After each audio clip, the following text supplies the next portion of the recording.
je vous faisais déjà comprendre que les opposants de l'opposition vont prendre la parole après le remerciement de Maurice Kamto aux Camerounais qui se sont mobilisés pour s'inscrire depuis 8 mois sur les listes électorales de l'ECAM. Voici pour vous Elimbi Lobert qui se fait recadrer par Maurice Kamto. L'habitude de créer des problèmes qui après se retournent contre nous. L'opposition de l'opposition. C'est nous qui demandons. Parce que vous, c'est nous qui demandons. L'opposition. Quand il a dit l'opposition, les gens sur les listes électorales, lui et son parti n'ont pas besoin de faire un tapage. Qui fait le tapage? Les partis qui ont fait le tapage. Qu'est-ce que vous attendez par tapage? Qui sont Parlons aujourd'hui des outsiders, bloc externe à la galaxie des 82, voir si au final ils peuvent s'affirmer aussi comme acteurs pertinents dans la lutte de succession. Parmi ces blocs à scruter minutieusement, nous avons l'opposition civile, l'éventuelle opposition subversive et le peuple du changement. Commençons par l'opposition civile, l'opposition politique au sens classique du terme, celle qui joue de façon conventionnelle. Cette opposition ne peut véritablement pas prétendre à l'héritage du fauteuil du président Biya. Pour dire les choses simplement, l'opposition pour le moment n'a aucune force pour mettre en déroute les projections des insiders dans leurs différents blocs. Déjà, elle est truffée d'agents chauves-souris, l'opposition du pouvoir, avec d'un côté les prostituées de rue et de l'autre les prostituées de luxe. L'opposition fabriquée pour faire ombrage ou combattre la vraie opposition. Cette opposition de la grande prostituée au soir du grand soir va simplement se dissoudre dans l'un des blocs des insiders, les blocs de la galaxie Biya. Chaque opposant de la grande prostituée va simplement rejoindre le groupe qu'il a toujours parrainé au sein du régime.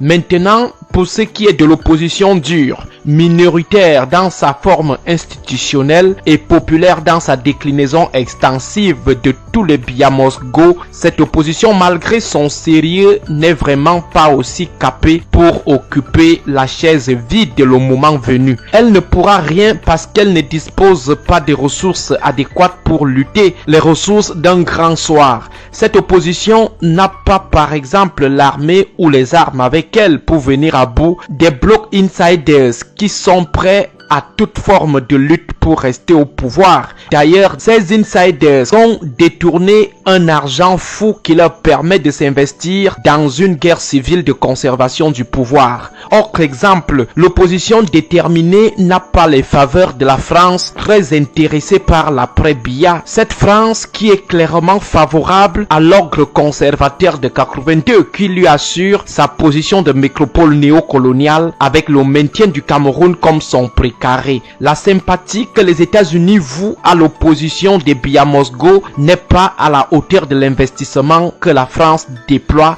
pour promouvoir le statu quo au Cameroun. Donc l'opposition intègre est démunie pour espérer rester avec le siège du président. Au moins, si l'hypothèse d'un changement constitutionnel ou par voie d'élection libre et transparente était soutenable, malheureusement, telles que les choses sont parties, l'opposition des Biyamosgo ne doit rien espérer. Seule une mobilisation du peuple du changement et éventuellement l'irruption d'une opposition subversive extra-régime pourrait donner un quelconque espoir à cette opposition. Dans le cas concret, elle se contentera d'influencer la lutte avec les camps Intra-Serai qui lui feront la cour pour avoir avec eux la masse engagée qui est aujourd'hui un précaré de l'opposition intègre. Cette opposition restera uniquement dans sa posture de menace permanente. Par ailleurs, si l'opposition civile est d'office exclue du giron des probables héritiers du pouvoir du président, une éventuelle opposition subversive, on ne sait jamais. Dans les démocraties villageoises d'Afrique, l'opposition violente est une mode. Cette éventuelle opposition belliqueuse pourrait par contre nourrir quelques espoirs, même si ces derniers restent infimes, parce que l'encadrement sécuritaire du pouvoir de Yaoundé est assez solide. Cependant, parmi les outsiders des luttes de succession, le peuple du changement dans ces zones urbaines jusqu'ici silencieux pourrait déterminer aussi la succession à travers une révolte populaire qui pourrait aller jusqu'à des corps à corps avec le maintien de l'ordre armé des insiders. 2008 nous a démontré que ce peuple peut. Seulement, 3 manœuvres pourraient affaiblir le bloc de ce peuple, à savoir l'instrumentalisation des particularités tribales, ethniques ou ethno-régionales, la corruption à l'effet de fabriquer les anti-mobilisations populaires et la récupération du travail de ce peuple par l'armée loyaliste qui, sentant les insiders débordés, pourrait dans un premier temps et par opportunisme se ranger derrière ce peuple, faire semblant de prendre les devants pour ensuite le duper et sauver plutôt l'ordre de 82 de la rupture. Électoral et estime que les élections seraient une perte de temps.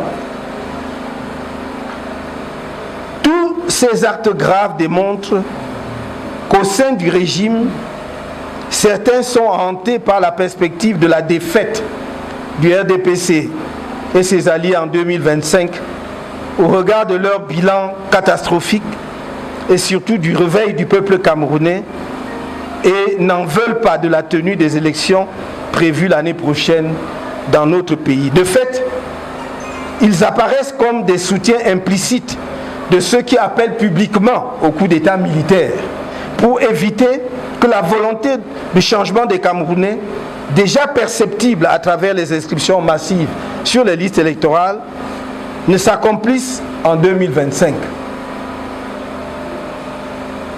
Voilà un parti politique, le RDPC, autoproclamé rouleau compresseur, qui essaye par tous les moyens de fuir les élections et qui confirme qu'il n'est qu'un polichinelle. Voilà un régime dictatorial assumé, qui s'autoproclame démocratique, se dit éternel, et qui en est réduit à penser que sa survie passe par un coup d'État militaire dont il donne les signaux que ce pourrait être à ses yeux une option tout à fait acceptable. Voyons donc ce que j'appelle les exhortations à un coup d'État militaire au Cameroun. Certaines déclarations publiques de dignitaires et représentants officiels du RDPC et de certains acteurs politiques de l'opposition font penser qu'outre le coup d'État électoral en cours, des personnes et officines préparent aussi ou prépareraient aussi un coup d'État militaire dans le pays. Au cours de l'émission Droit de réponse sur la chaîne de télévision Equinox, le dimanche 3 septembre 2023, le représentant du RDPC a lancé, à la surprise des autres panélistes, un appel à la perpétration d'un coup d'État militaire au Cameroun en cas de victoire du candidat du MRC au prochain scrutin présidentiel.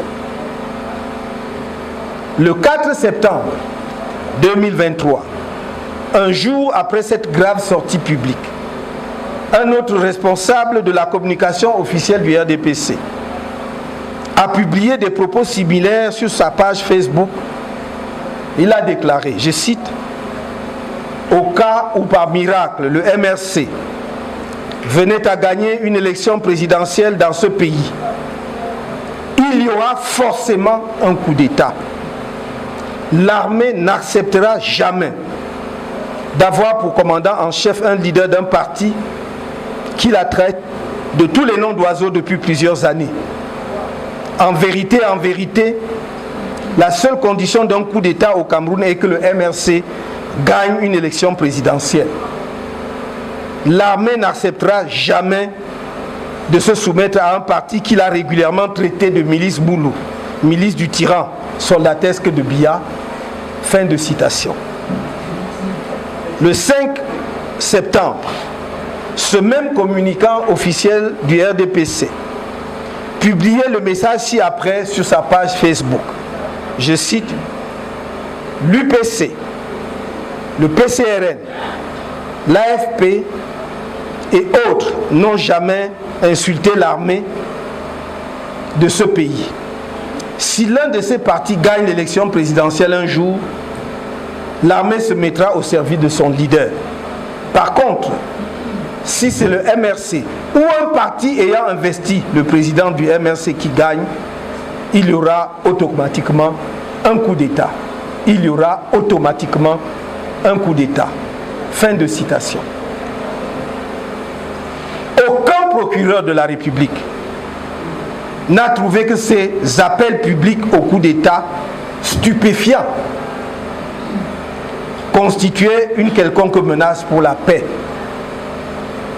Le MRC a porté plainte contre ces individus, mais jusqu'à date, la justice prend son temps. Au lendemain de la convention de notre parti et donc de la déclaration de ma candidature à l'élection présidentielle de 2025 soutenue par l'Alliance politique pour le changement, une autre coalition, l'Alliance pour la transition politique ATP, a fait irruption dans l'espace médiatique avec pour principal objectif non pas de battre le futur candidat du RDPC à l'élection présidentielle, mais plutôt de s'opposer au MRC et à l'APC à l'élection présidentielle. Plus grave, cette coalition hétéroclite s'oppose à la tenue des élections, préférant la mise en place d'un gouvernement de transition conduit par le RDPC. Selon certains acteurs politiques de l'ATP, je cite: en toute objectivité, la transition politique est devenue indispensable et inévitable au Cameroun. La question maintenant est celle de la nature de celle-ci, militaire ou civile. Fin de citation. Pendant que nous combattons de façon